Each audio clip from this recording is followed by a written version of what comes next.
Assalomu alaykum, hurmatli obunachilarim. Mana yoz faslining jazirama kunlariga ham yetib keldik. Odatda issiq kunlarda ko'p suyuqlik yoki suv ichish tavsiya qilinadi. Xo'sh, oddiy suv bilan sifatli suvning nima farqi bor? Oddiy suvdan ko'ra sifatli suv iste'mol qilinsa, organizm uchun foydasi katta bo'ladi. Hozir biz sizlar bilan sifatli suv tayyorlashni o'rganamiz. Buning uchun bizga sterillangan yoki gazsiz mineral suv kerak bo'ladi. Agar uy sharoitida yuqorida aytilgan mineral yoki sterillangan suvlar bo'lmasa, oddiy qaynatilgan suvni sovutib ham foydalansangiz bo'ladi.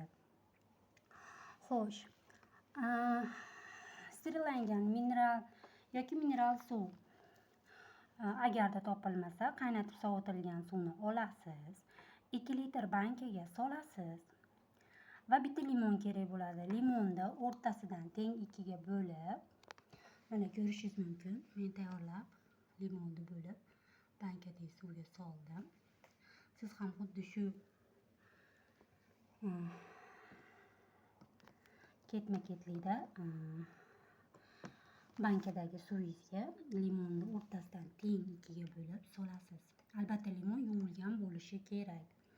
Har kuni kechqurun bankaga shu limonli suvni tayyorlab tindirib qo'yasiz va albatta ertaman turib kun davomida oila a'zolaringiz, ota-onangiz, farzandlaringiz bilan birgalikda chanqoqni qondirib yozgi issiq kunlarda iste'mol qilib ichsa, oddiy ichgan suvdan foydasi juda katta bo'ladi, effekti zo'r bo'ladi. Men ham tayyorlab farzandlarimga, oila a'zolarimga tayyorlab bergandim. Shaxsan o'zimga ham juda ham yoqadi. Yoz issiq kunlarida chanqoqni qondiradi, organizmdagi oshiqcha toksinlarni chiqarib yuboradi. Minerallarga to'yingan suv 100%.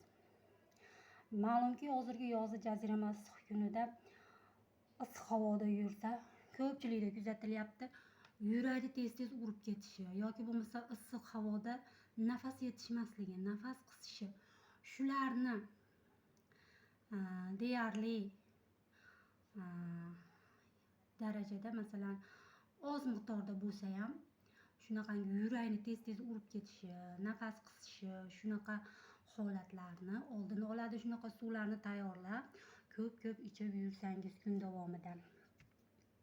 Aziz obunachilarim, yoz issiq kunlari maroqli o'tsin. Hammaga sog'lik, salomatlik tilab qolaman. Foydali videoyim yoqqan bo'lsa, kanalimga obuna bo'lib, like bosishni unutmang.